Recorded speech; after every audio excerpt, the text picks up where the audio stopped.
Yep. So it's 31 Present days to dad, becoming 31 days. yep, becoming the father your kids need.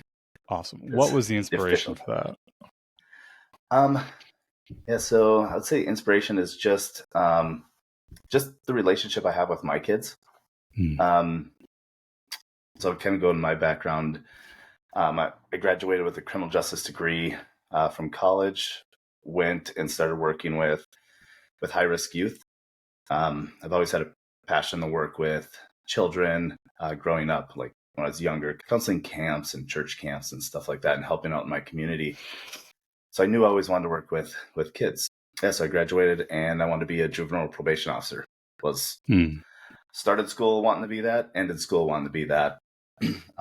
Worked in juvenile detention centers, and then I started applying for field probation jobs, working with juveniles. So I worked in schools, did house visits, and just worked with high risk youth, either that have been charged with offenses or youth that have been already kind of served their juvenile sentence or their juvenile time consequence for their actions, and helping them reintegrate back in the community and into schools and back into their homes. Then when my wife and I decided to have kids, we had a 1.5-year-old daughter, and then my wife was about to have our son, and actually offered and decided to stay home.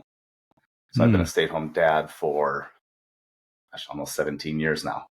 So I've been able to be very present in my kids' lives. And also, my wife works a global job, so I've been able to assist and kind of help her stay connected with her really demanding work schedule and stuff. Kind of put those two things together as my kids are now in there. I got an 18-year-old and a 16-year-old now, and just decided to kind of put those things together and help other dads or other families just be more present with their kids and talk about the importance of it. So, what did you notice working with the juvenile thing? Was that mostly young men, or is it a mixture of boys and girls? Um, yeah, it was a mixture of boys and girls. Statistically, it was just more boys. Hmm. Just how it plays out. And it was I worked with um, youth from even from minor offenses, as not that they're minor, don't get me wrong, truancy, so skipping school, not Hmm. showing up for school, to you know pretty bad sex offenses or first degree assaults and stuff like that. So some kids that had extended juvenile jurisdiction charges. So if they violated probation, they would have an adult charge hanging over their head. So kind of had both sides of the spectrum, Hmm. wide range of individuals. So it was a really I really enjoyed that job. That was a really cool job. Well, it sounds like it's fulfilling to try to step into that role as a father figure. I would imagine that some of those kids didn't have in the first place, among other reasons too.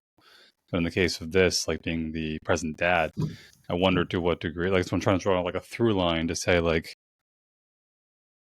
kid doesn't have a present father in their life. How does it? What are the odds he's going to end up in juvenile and criminal activity and things like that? Right. And I wish I would have brought the statistics. There's It's a okay. lot of statistics. There's a lot of statistics out there for a lot of statistics say not having a father in the household, but they also kind of correlate with not having a present father in their lives. So even if the father Mm. doesn't live in the household, as long as that father is still present in the child's life, even like teenage girl pregnancies are way less.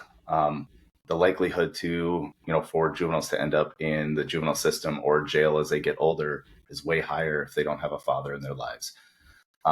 Academics are less. Obesity is more if you don't have a present father. There's all these statistics. It's pretty substantial, the statistics in just having a father, one, having a father in the home, and then another, just having a father present and having a father as like you said, as a father figure.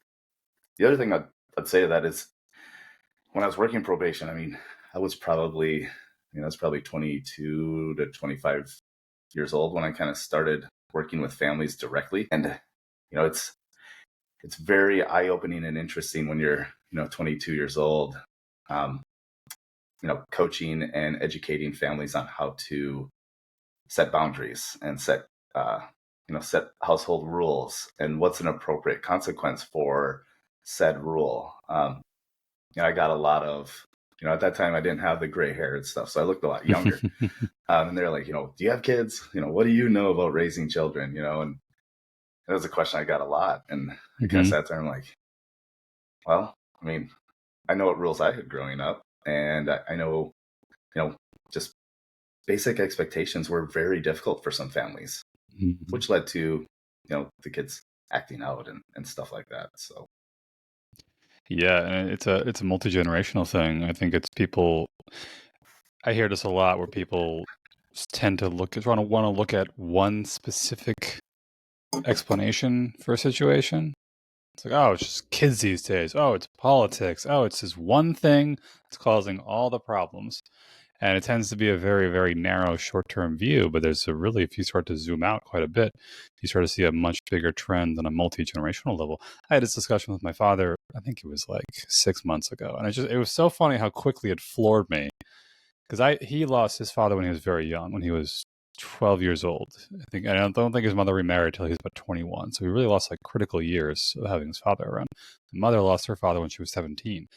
I asked him, I forget where in the conversation it came up. We had a discussion. It was about raising kids. And he said something like, yeah, you're kind of just figuring it out as you go. You kind of just told, which is true. Which is true to a point. But then I had this thought of like, if we as a species figured it out as we go, like if we had to reinvent the wheel every single time, every new generation, we would not have gotten to where we are. Which means there must have been this massive lapse in like intergenerational wisdom, not just for maybe my family, but for a lot of families. And you see that along the way with like people having kids and they have no idea how to raise their kids. But then other communities, depending on the culture, depending on the ethnicity and whatnot, and like the social values, are thriving multi-generationally. And in this case, like it's like what you saw firsthand was a lot of people saying like, I literally have no idea how to set up basic boundaries, which to most people might be like, how do you not know how to like tell your kids no? But it's like they've never been demonstrated it ever, maybe in their entire life. And having that understanding of like, well, why not? Well, how far back would we have to go, generation to generation, before like dad is missing? And how big of an impact of a ripple effect that caused across multiple generations? right.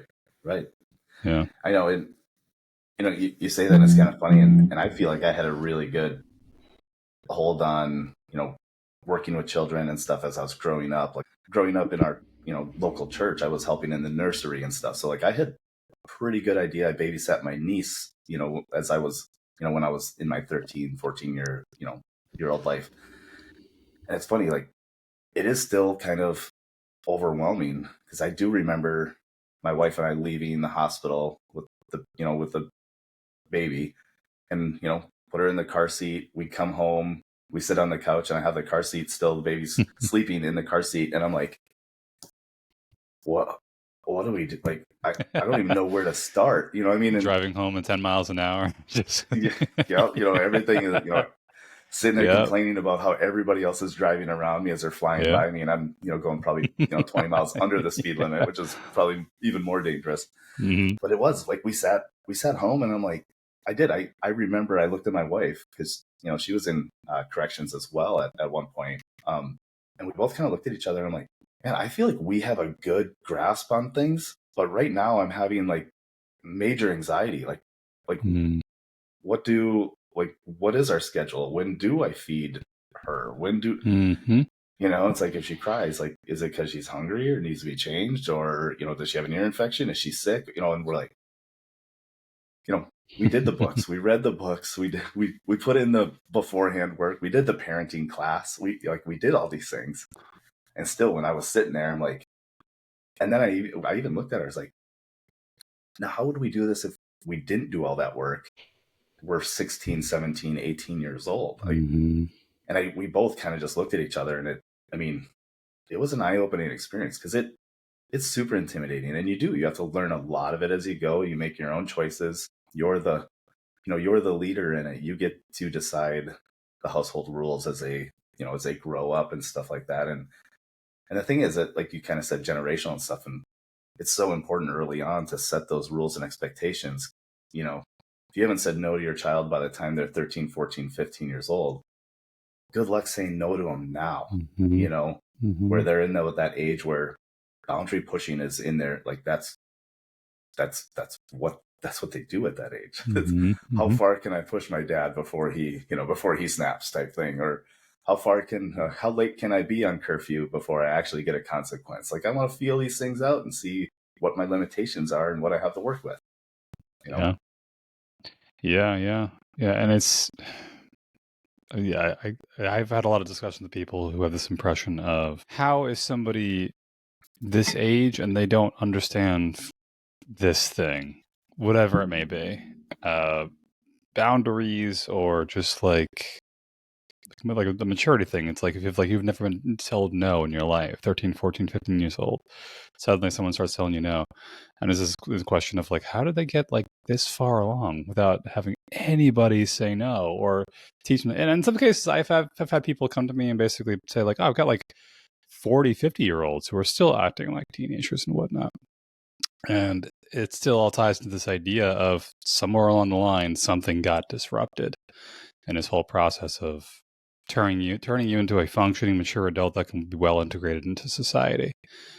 And yeah, it is a little bit like crazy at times, but again, like I think people are jumping to conclusions with this, and so what you're doing now, which is fantastic, is like the present father thing. Is that even I've seen the other side of this coin. You mentioned before how even if they are home a lot, they're not really there with their kids, and how that can have an impact too. Because it's just because like you're physically there doesn't mean you're not doesn't mean you're emotionally connected to them. You're actually responding to them or interacting with them or hear what they say or helping them guide them through emotional things and like getting them to articulate their thoughts and feelings and how to process it and whatnot.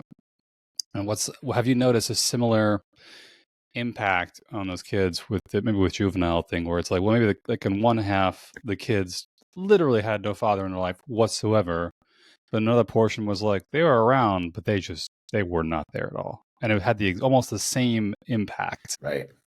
Right. And yeah, and I think those two things are a huge correlation, because you sit there and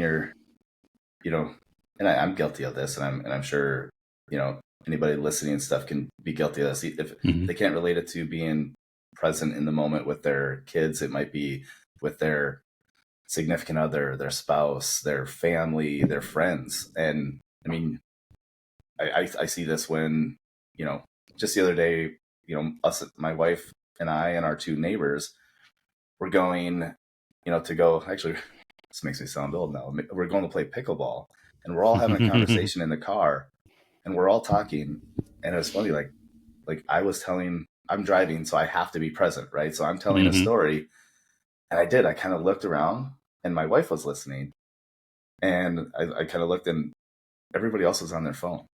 And I'm like, I'm kind of like, man, I should just start saying some bizarre words and see if anybody even catches that I'm not even telling the story anymore. But I say that because, even being a stay-at-home dad, I feel like I was present a lot of the time.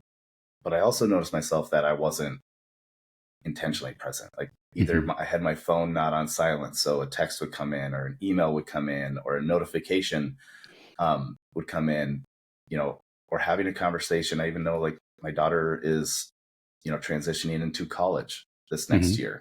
So we're having a lot of talks about that and expect like what to expect and how to plan for it, how to get ready for it. And she's 18 years old and she still wants to sit down and have a conversation with me.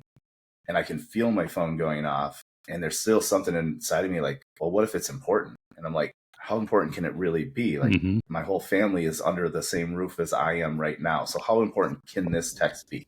Yeah.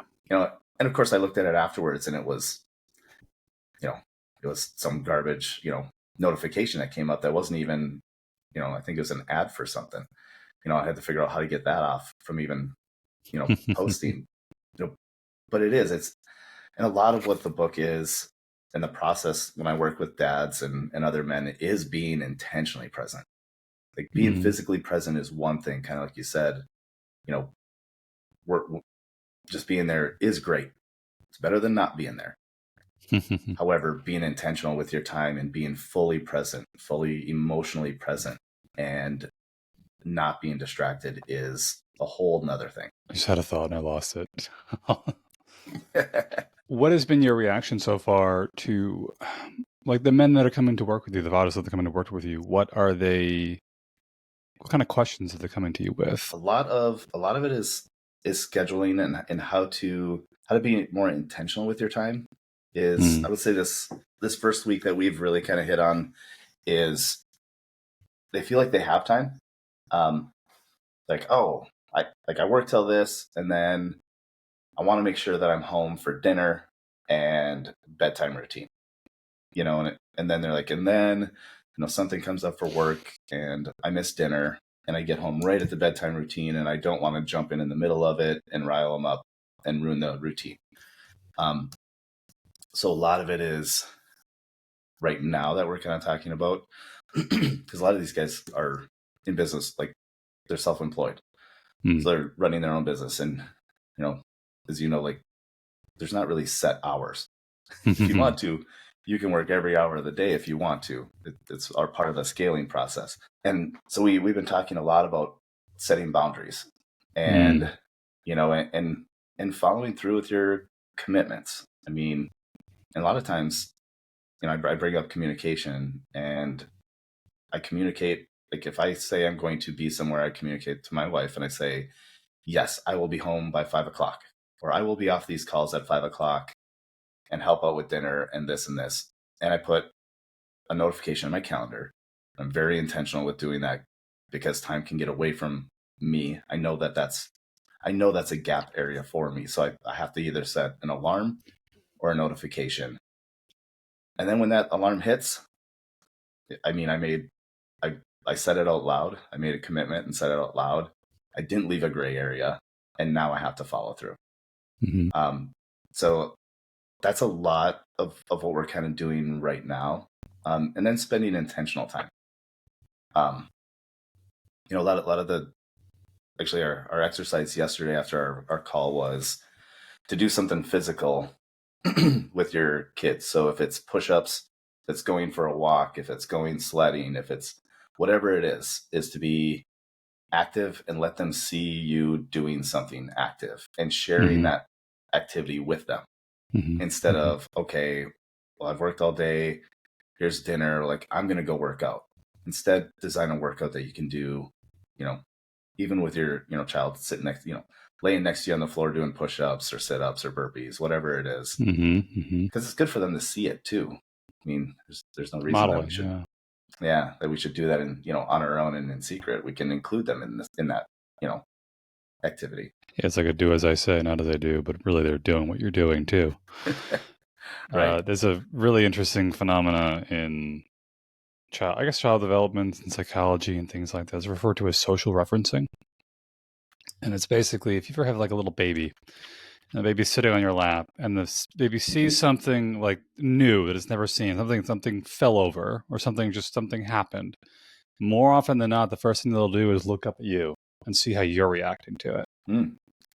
And it's basically their way of saying, like, should I be freaking out right now or should I be curious? Because I need you to tell me.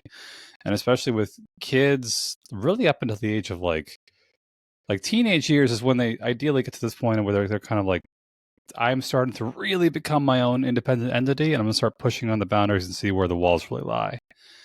But for the most part, up until that point, they're mostly just like little emotional creatures, and most of them is referencing their environments and what they should do, what they shouldn't do, usually by watching their parents, like you said a second ago.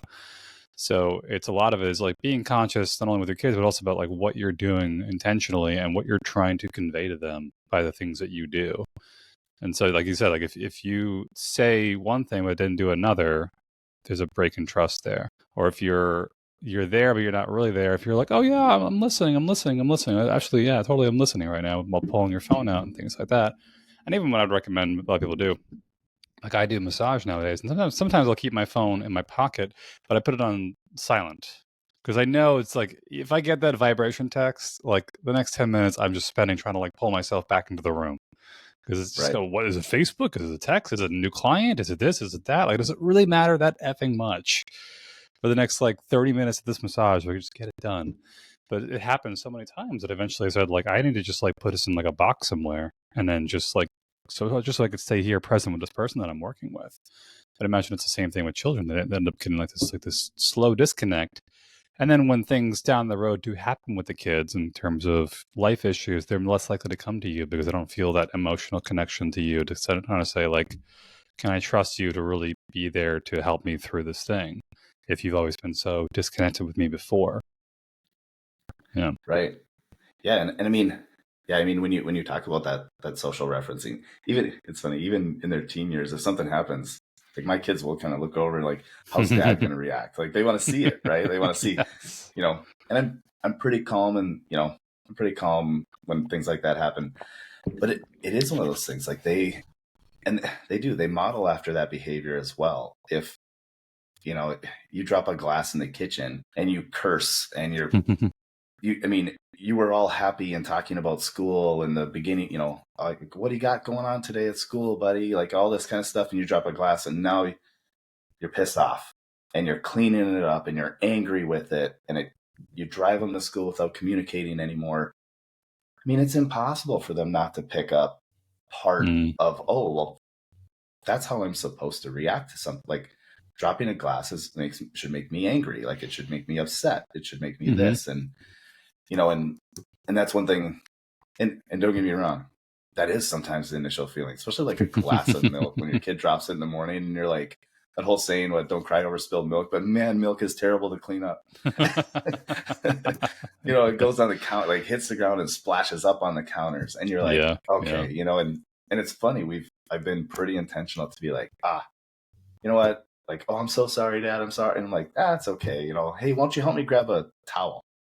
And then include them in that process of, yes, it's probably not great for them. Let them like, oh, if they did it, they should clean it. Maybe with a glass of water. That's a great activity for a kid to learn how to clean. Glass of milk, you probably got to get in there, make sure it gets cleaned up well and stuff like that. So that, it doesn't ruin anything, but they're watching your reactions to anything, to everything, your interactions, how you treat your spouse, how you talk to their sibling, how you treat yourself. I mean, if I sit around and walk around all day and say, oh my gosh, like, oh, I forgot to do that, I'm so stupid, they're going to think the same. They're going to start doing that same self-talk. They're going to start doing that same, they're going to role model after you. And, I've always said it.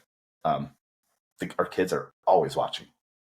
They are always watching. They pick up things that you have no idea that you even like did in the moment. And if you just keep it a little nugget of that just in the back of your mind, that they're always watching. If it makes you not do that, not say or do that one thing, that's an improvement from what it would have been, right? Yeah. I mean, interesting the modeling as far as how you relate to each other, even as parents or as in a couple. I see this a lot with people who, men, women, both, and that there's this tendency to seek out somebody that kind of resembles your parents in some way, especially when you hit those like late teenage dating years, 20, 30 years old, and all of a sudden you just have these certain behavior. And I've seen this a lot, even myself, if I'm being brutally honest. I have a like string of relationship habits of dating like particular with like women, trying to white knight. I was like, oh, trying to be the savior, trying to be the white knight, trying to protect them along the way. And without getting into detail, there was a similarity in my own household.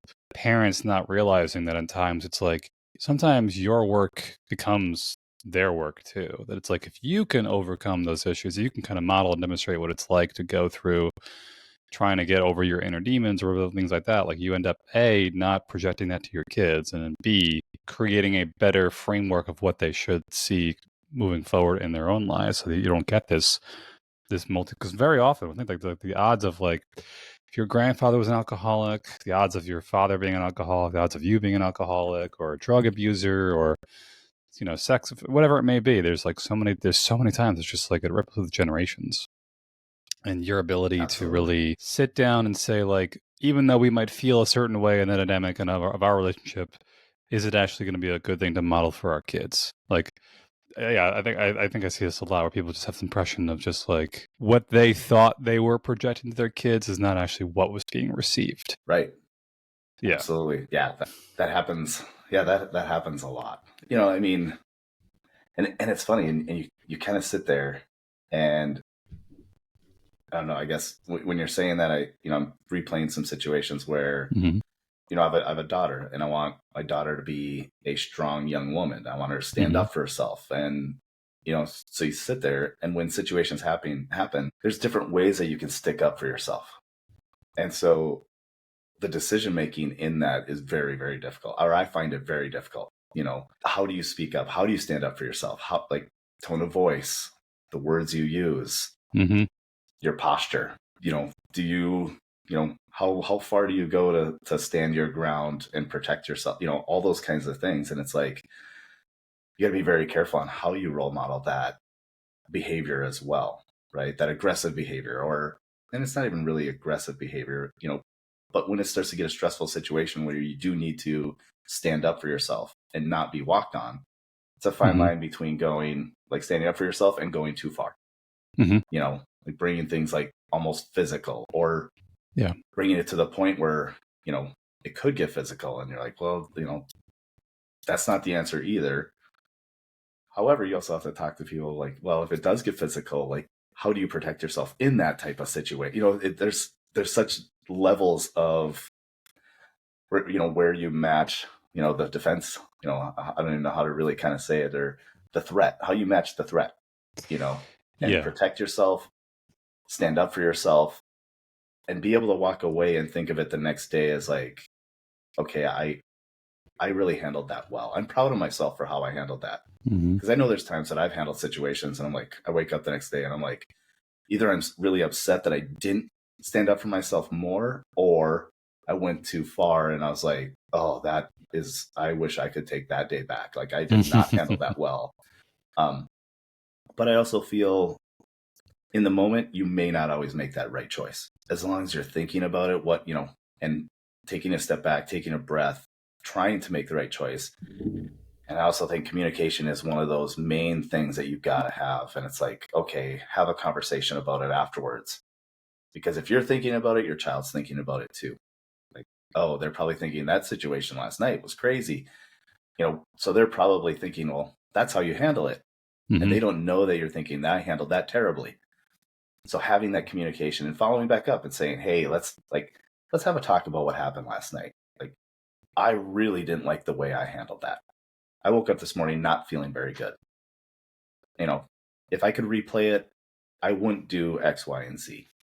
I wish I would have handled it this way, but my emotions got in the way of Mm-hmm. me being able to do that. So here's what I'm going to do in the future. And talking about it is step one. Allows me to kind of reflect on it and maybe approach it differently the next time. A big part within that statement is also admitting that you did something wrong, or you feel like you could have done it better. And I wonder how many people it's not even necessarily parents, it's just people in general who grow up with this atmosphere of never properly addressing mistakes, never properly being encouraged to reflect on themselves. Like I said, like self-awareness is really what the core of this is being able to like go through a moment and then walk out afterwards and look back at it and be like, I could have done that differently. I should have. And then actually being able to have people to go to that person or to yourself and saying like, you know what, I should do differently the next time, versus saying that's just how I do things. That's just who I am. That's just got to just deal with it. That's just Yeah, me, that's and you got to just deal. Everyone's just got to deal with it. There is no sense of self-reflection and honesty, and I think that's something you probably see a lot of modeling from a young age. Is like, I remember hearing this, it was a quote. It's like the job of a parent is not to be perfect. The job of a parent is to screw up and then like demonstrate what it means to get back on your feet again. absolutely. And Yeah. and apologizing, if I mean, especially when you have teenagers, you're as a dad, you are not going to say the right thing, especially if you have a teenage girl. You're not going to say the right thing. You're not going to sync up on the same level. And it's important to, I mean, I've said it, I've said this comment to my daughter in this last year. I can count probably 5 times and know exactly what the situation was, where I was like, I'm sorry, I handled that wrong. I have never been the parent of an 18-year-old daughter. Like, mm. I Mm. don't know. I make mistakes, and I made a mistake there. I said that wrong. I should not have said that. I was frustrated and I said that and I apologize. And that's one of the big things. My daughter and I have a lot of adult conversations now that she's older, and she's like, "Man, I love when you apologize for something." She's like, "It just makes me feel." She goes, "It just makes me feel lighter. Like I can." And so I'm like, "Yeah, apologizing isn't a weakness as a parent. It's massive strength." But it feels, we've been ingrained. I don't know, if we apologize, then we say we're wrong, and being wrong is weak. Never admit that you're wrong as a man. Like, stand your ground, dig in, like all these things, be a man, dig in, do all these things. And it's like, but man, when we can show that vulnerability and just, I made a mistake on that. I'm sorry. I shouldn't have said that. Mm-hmm. It shows such strength, and it's such a trust building exercise as well. Mm-hmm. Because I'd love to be that perfect parent, but it's not in the cards for me. Never will be. She's gonna go off to college, and she's gonna ask me questions, and I'm not gonna have the answers to them. And it just kind of is what it is, and you just keep growing and learning together and communicate. Like I said it before, and it's probably the third time I said it, and this communication is key. Mm-hmm. Open lines of communication. Yeah, not only with yourself, but with other people too. Just being aware of like the emotion thing we said before, just being able to recognize when you're in an emotion, maybe not in the moment, but afterwards, to be able to have the humility to say like, okay, now that I've calmed down, now that emotions are a little bit more relaxed, now I can see what I did, and now I'm going to feel a little bit crappy. And rather than just bottling that up, kind of like saying like, okay, can we pull some lessons from this? Can we like say what to improve on next time, and then also bring that to other people in our lives, our spouse, our kids, and things like that. But just demonstrating and modeling that ability. And you said something before about I'd never raised an 18-year-old kid before.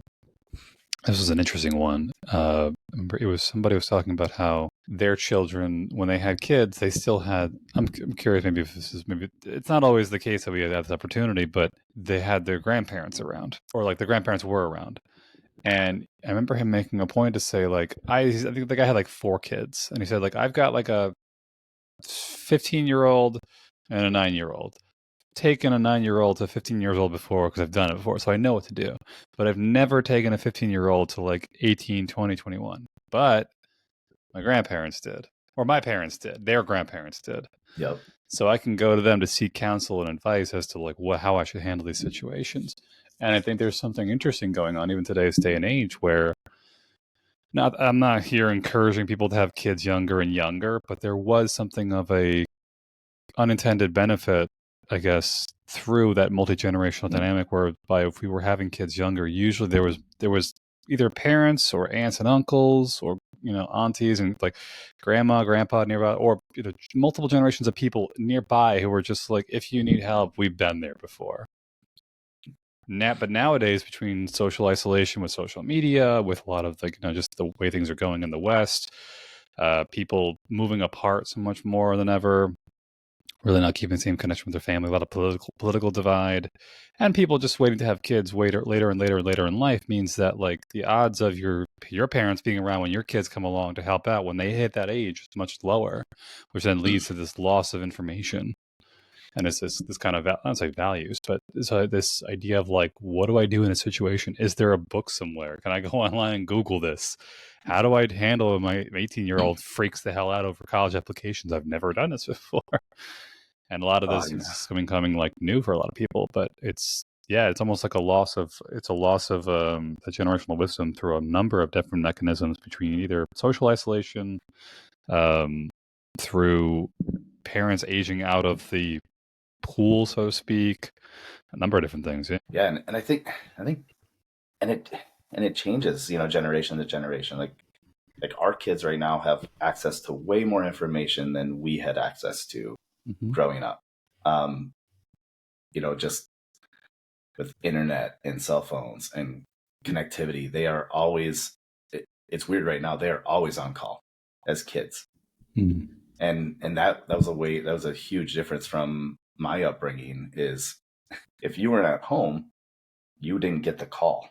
Like if your friends wanted to hang out and play, they called your home phone because that was the only phone they could get you.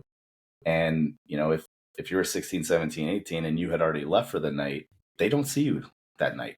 Nowadays, they can look on, my daughter can see on Snapchat, like, oh, my friend's over like at this person's house. And I mean, they just end up they can just show up because there's location services on stuff. And I'm like, this is terrible. In my No, mind, it I say, is. It this is is. terrible. Absolutely. But you also, it's interesting in what you said, because I agree. I agree with it on one hand. And then on the other hand, the only question I have on it, or struggle I have on it, is like, you can raise two kids where you feel in the same environment, not exactly the same, but with the same love, care, and direction, and household rules and morals and all that kind of stuff and values, and they can turn out completely different. So that, like, that 9 to 15, it's like, okay, I've done that with my daughter. Like, I know this age, and then my son comes along. I'm like, this is completely different. Like, this feels different. This is, my daughter was way more articulate and I'll say argumentative, but I say it in a good way. She always loved to question things, and if you say, hey, like, we can't do this, and she's like, well, why can't we do that? Like, okay, well, and I'd go through why. I'd have to explain kind of the why. I'm like, okay, she wants to know the why. That's good that she's asking questions and trying to understand. Fast forward to my son growing up. I'm like, oh, we can't do that. It's like, okay, Dad. He's very like, okay, Dad, and, or my daughter like does something wrong. And I was like, you can't do that. Well, I don't even understand why I can't do that. Well, so, and I explain kind of the things behind it. And then my son does something. I'm like, hey, like, I told you can't do that. Remember? He's like, I'm so sorry. And it, it's like, man, I've done this before, but man, why is it so different right now? And, and it's like, okay, so, her, I try to explain it and all this. Him, I try to encourage him to understand, like it's okay to ask the why sometimes. Like, do you know why that's a rule? And he's like, no. Do you want to know why that's a rule? Sure. Like, it's so bizarre. And I think, I mean, I kind of look at it as a game sometimes too. Like, it's like, okay, like, we'll play the game. It's not a game that's like one wins and one loses, but it's kind of a game where if you play it right, you both can kind of win. You play it wrong, like in an argument type thing, you both lose in an argument, right? That, the whole, saying of that, we always talk about that when we're arguing. And it's, my daughter's like, she's like, I don't know why I always feel like I have to win. And I'm like, well, I always feel like I have to win too. And we kind of go back and forth, but I'm like, we both feel like garbage when we leave, when we talk like this to each other. So it's like, I don't think, like, even if I feel like I got the last word in, that doesn't mean I won. I still, you go to bed and I spend the rest of the night kind of feeling bad on how I handled that situation. And she's like, I do too. I'm like, yeah, we both lose when we argue like that. So it sounds like a sense of autonomy, like being able to walk away feeling like you had some degree of control over the outcome in the way that you wanted to, but also being okay with the outcome and then learning to accept it as like something you decided to embrace along the way. But yeah,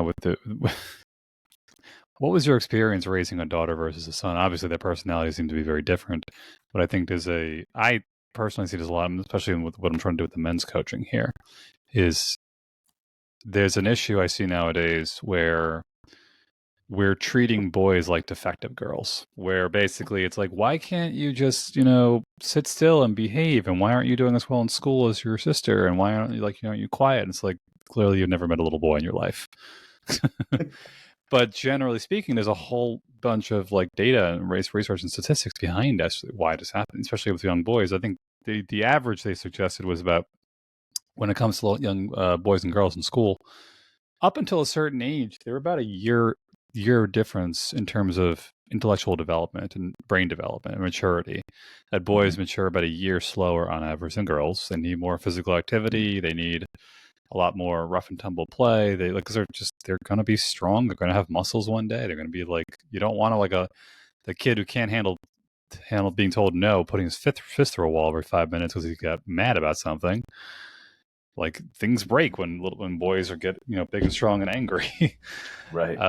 But in that case, yeah, I think I've actually had some people I've worked with, and they just like they'll be like, I don't understand why my son can't just do this or just do that. Or I had, oh my goodness, this one always kind of drove me a little bit nuts. I'm not a psychologist, I'm not a psychiatrist, I can't diagnose this kind of stuff. But I had somebody I worked with once who were talking about this conversation. There was some renovations going on in their house, and it was like there was like chaos in the house trying to like live there while also having the renovations done. And I said, we're talking like, yeah, it sounds pretty crazy to have to deal with that, especially when you have a little kid. She's like, yeah, it's even crazier when I have a 2-year-old son who has ADHD. And my first thought was, or you just have a 2-year-old son. Yeah. Like, how do we and I think that even with the ADD, ADHD diagnosis nowadays, it's like, I wonder at what point along the way we kind of just completely forgot what on average boys and girls do at certain ages growing up. Yeah. Like what I'm rewinding to when my son was 2, and I would have for sure diagnosed him as that. And I'm sure I was too, right? I mean, like, paying attention to like attention span is short and they're hyperactive. And it's like, yeah, that's a 2-year-old. And Mm-hmm. not to say that, you know, clinically that there's not the extreme of that. Of course there is, but going back to the question you asked, like the difference in raising a girl and a boy, you know, I was my situation was so I don't know. Maybe I don't know if it was unique. You know what? Maybe I gotta progress in life a little bit longer here to see if it was unique. I had the honor and privilege to raise both of them at such a young age, and when they showed interest in something, I was able to bring them to that activity. It was after my son was born, I started training jujitsu. I was like, okay, if I'm going to stay home, I need something for me that I can get away and just spend some time for me. And I talked to my wife about it. I was like, so I just need something, and she's like, well, what do you want that to be? It's like, I've always wanted to do jujitsu and do that martial art. I thought I've always been interested in like the UFC and watching that. I'm like, these guys are insane. I kind of want to learn a little bit about it. And so I did that, and I trained, and I got my time and all this. And it was funny. I would roughhouse with my daughter and my son, and we'd get on the ground and we'd wrestle and all this. And we, UFC every once in a while would be on in the back. Judge me as you may, It's all whoever. good. It's all good. And it's like, and I had to explain like what it was and how, why they do it and all that kind of stuff. And then all of a sudden my daughter's like, well, like, do kids do this? I'm like, yeah. She's like, well, do girls do this? I'm like, yeah. Like, it wasn't on UFC. Girls, women weren't on UFC doing it yet. And I'm like, yeah, there's a couple women in my jujitsu class. And she's like, can I try it? And I was like, okay. So then I was like, oh, they are watching, right? They know, Yeah. and they see my enjoyment in it, and they want to see where that comes from. So my daughter did jujitsu, and my son was a little too young, and he started it like a year after or whatever. But they did competitions. They trained. I started a youth jujitsu class at the gym I was working out at, so I could train them. So my activity actually became our activity, which was amazing, and they showed interest in it, and it's when I say it was my situation, maybe it was different, is I feel like my kids had the benefit of doing whatever they wanted without the definition of this is a boy's activity and this is a girl's activity. Like oh, my daughter Maddie can only do feminine things. Like, oh, you only can do the arts and music and that stuff. And my son, you can do, boxing or wrestling or jujitsu or like those things. My daughter was the first one to dip into that, and then she wanted to try theater. And then my son tried theater, and he's like, Dad, I love this. I'm like, and he didn't love jujitsu as much as she did. Like, the, somebody laying on top of you and you feeling kind of trapped and stuff. He was like, not a huge fan of that, not very comfortable in that. And he worked through that and got more comfortable. But then he started like gravitating towards like music and the arts. And I'm like, well, dude, buddy, you're really good at it. Let's find something for you. And the crazy thing is, then I got to start a youth theater company in my in my Awesome. community as well. So it's kind of funny. All my uh, not career aspirations, but all my jobs that I've started or businesses that I've started have all revolved around mine and my kids' interests, and Mm. what has kind of rounded them off into the young adults that they are growing up to be. Jujitsu taught them confidence and discipline and leverage, and it's okay that you're smaller than somebody else. You can still protect yourself. And theater taught them confidence on stage, public speaking, teamwork, um, memorization, and people relying on you to have your job done so they can do their job. And it's funny that like they both got the benefit to do both of those activities and stuff like that weren't defined for like, well, this is what girls do and this is what boys do. And I think that's important, to allow your kids to do whatever they're like, what they're interested in within reason, obviously, and stuff like that. But if they're interested in, I mean, allow your kids to try it and see what they gravitate towards. Just because every kid is just different than the other kid, Mm-hmm. and it's important that they find their interests and they find where they feel comfortable and what their home is and what they're going to excel in. Well, a big portion too, it sounds like, was your just the fact that you were interacting in their lives in the first place and demonstrating interest in what they were interested in and trying to make a point of that. But for most kids, it's like most activities are just fun as long as dad's there in For general. sure. And it's like, well, maybe he'll enjoy this. He'll enjoy that. Like, just pick something and then go with them, and I guarantee they're probably gonna have a good time. If it's not their favorite thing to do, but there's something almost like deeper to that. I'm very big into like the science behind all this, but it's something about like something we talk about in terms of like how humans operate. Most any organism operates. You either like you have the inclination to move towards things or away from certain things. And if it's like, oh, that looks interesting, I'm gonna try. Oh, that looks scary, I'm gonna back up. Approach, withdraw. And a lot of times they've done this studies where they'll have infants or like babies in a room with like new toys and whatnot, and like mom or dad will be sitting on a chair in the room, and the kid's like, I'm kind of curious, but I want to make sure you're still here. And what they'll do is they'll walk, they'll crawl 3 feet over and they'll check it out. They'll make sure they're still there. And then the longer that the parent's in the room with them, the more that they start to get curious about things. Mm-hmm. Parent leaves the room, they immediately shut down. Or if they're very, very, very much like less likely to really start exploring and trying new things and stepping out of their comfort zones. And so, like we mentioned, but this ties into like being a present dad. It's like the importance of having either one, if not both, parents ideally in the environment. I'm sure even with like jujitsu and things like that, like there may have been times when they're just like they do something like, oh my god, and they look at you like, is it okay? I did that, whatever it was.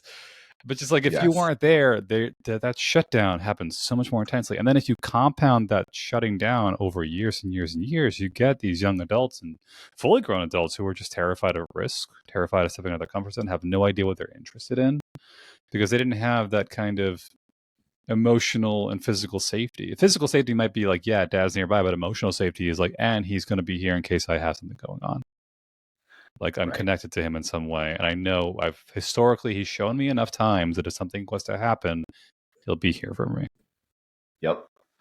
And I think there's building on that. There's a fine line between being present and overbearing and teaching independence as well, right? I Helicopters, mean, yep. there's a time for that, and initially, let's use jujitsu as an example. Initially, in that is like they would always kind of look back.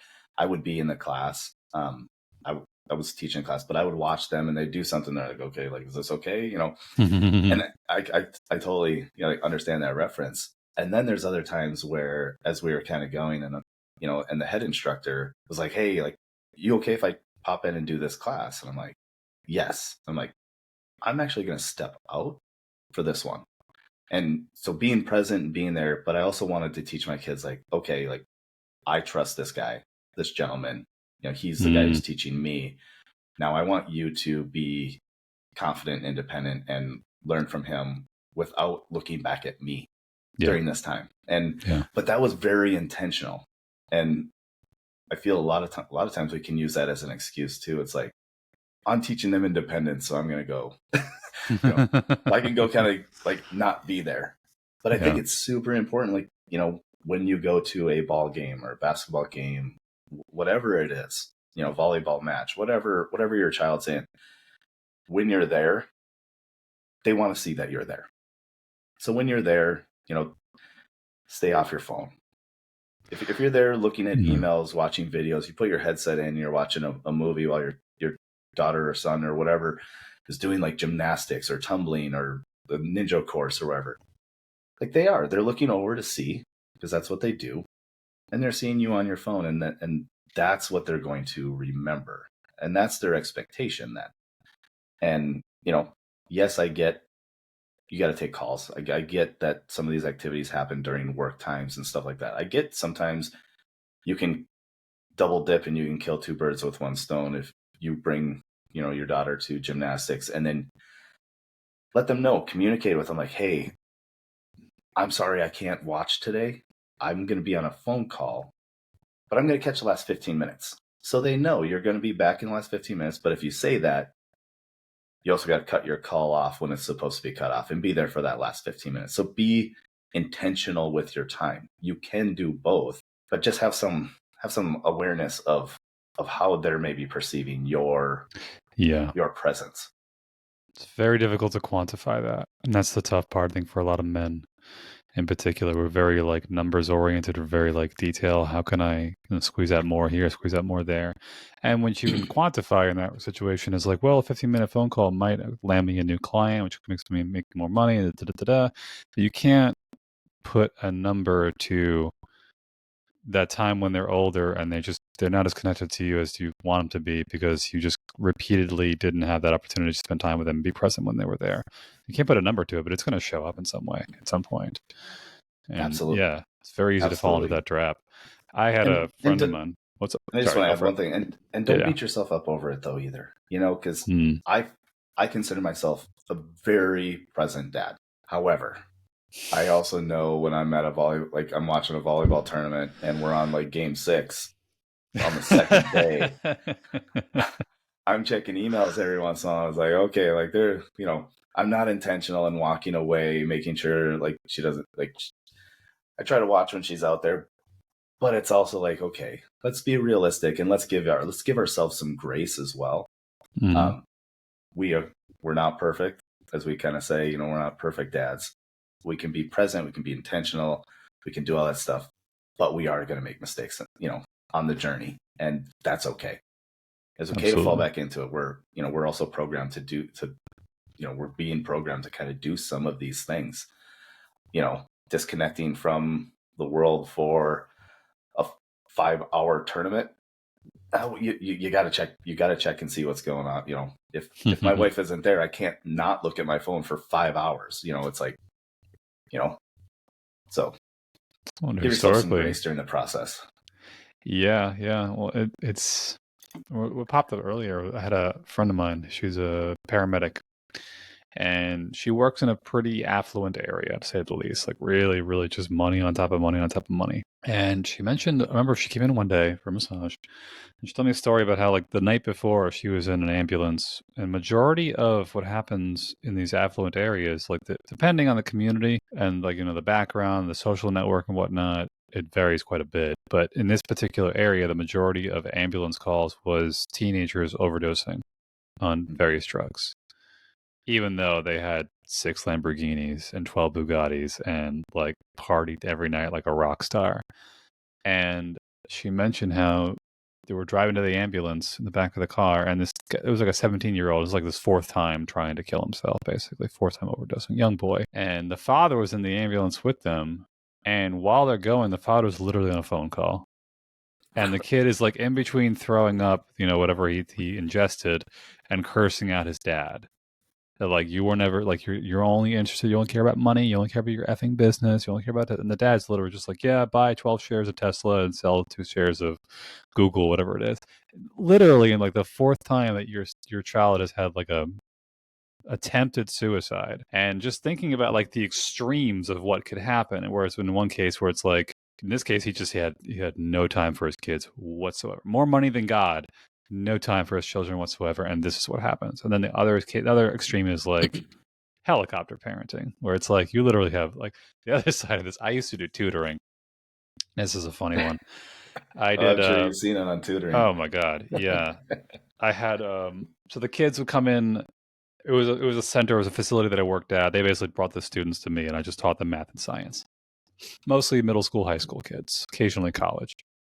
I had a kid come in. It was day one, and we don't know. I don't know how frequently they're going to come in, so I'll give them homework depending on how frequently I'm going to see. If I'm going to see you tomorrow, I'll give you like half a page. If I'm going to see you in 2 weeks, I'll give you a couple pages. You got time.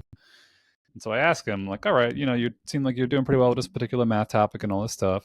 What would you know when you're coming in again? And his default response was like, ugh, I have to go check with my mom. And I was like, okay, what's that about? And I go outside to the reception area, and his mom's there, and she's like, oh, you're Mr. Michael. Okay, let's see when you come back in. Well, you've got violin lessons this day, and then you've got piano lesson this day, and you got to do Bible practice, and then this. No time for himself. Completely scheduled top to bottom at like 15 years old. And what the center also did was college pairing. They'd trying to see like what college would be good for your student based on their records, their academics, what they're interested in. And after they left, I asked the director, I was like, what college is he going to? And she was like, oh, we're looking at this, this, and this. I'm like, make sure it's minimum 3 states away. Like he Yeah. needs to get away from his parents or he's never going to grow up. Like find something in like the other side of the country if you can. And anything so, that's a yeah. plane ride. Yeah, a plane ride and like a 2-hour car ride minimum, like something. There you Because go. I've seen that on both sides where it's like either they're completely not there at all or they're way too overbearing. And like I said, it's something of a healthy mix, healthy balance, and giving yourself permission and grace to say like you're gonna lean in a little bit, and it's gonna be too much, and you back off, and it's gonna be a little too much, but just kind of like the intention. Like I'm just trying to get this right. Absolutely, and you're right. I know my 16-year-old son. If I ask him, okay, like he's wanting to play guitar now, and he's doing, he's watching YouTube, and he's self-learning, and actually he's always been very, very musical. So he's picking it up at a crazy speed, and in my mind, I'm like, man, if I just get him a guitar coach, I'm like, like this would go so much faster. So I, in my mind, then I start searching. I get online, and I'm like, oh my gosh, I'm like, well, hold on, he's enjoying it. Yes, he's excelling at it. He just played me 2 songs that he just self-learned. So I'm going to go in and take over. Get him a coach that's going to teach him row your boat or whatever. not yeah. My Chemical Romance or whatever he's playing right now. Wonderwall. He's playing Wonderwall, and and it's one of those like, I mean, he's playing the whole intro to Wonderwall in a day, and I'm sitting here wanting to sign him up with like a beginner's guitar lesson, and I'm like, okay, like, is this for me? Because this is how I've always done it, or is this for him? Yeah. And try to, and I, so then I, like I said, we go back to communication. And I'm like, hey, you're doing really, really well. Are you wanting to like go and have like a, like guitar lessons or this? He's like, right now I'm having a really good time just kind of doing it this way. I'm like, cool. I'm like, yeah, let's keep doing that then. I'm like, and then I was like, let's be intentional with how you schedule your time. How committed do you want to be to this? Is this something that you want to pick up and really kind of put some time into? He's like, yeah. So he even did it. Then he put it on his calendar, and scheduled the time. And I'm like, there you go. Instead of me taking over and fixing it, right, or the way that I think I should fix it, empower him. And then it also empowered him. And he's been practicing every day for at least an hour. Awesome. And I'm like, well, if I sign him up for lessons, it'd be like an hour a week. And he would resort back to that. So he's actually getting more by me not doing anything. Yeah. Yeah. It's huge. And the fact that he actually wants to play for you. That's awesome. Right. Yeah, it's really cool. I know you edit this. My computer's about to die. I might have to grab my trash. Okay. I'll go. If you want, we could just wrap it up here and just toss in like a quick okay, ending pitch. So like your program is 31 days to more present dad. Where can we find this information? Yeah, so you can find it on my website, kevinblackburn.com. kevinblackburncoaching.com, sorry. You can also email me, Kevin Blackburn coaching at gmail.com.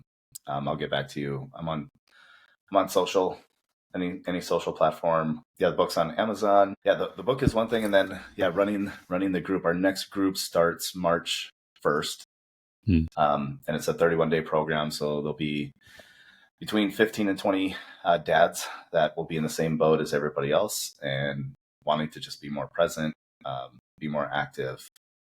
Try to, even if it's at get 1% better is just being better and being a better dad, and that relationship that you have with your kids.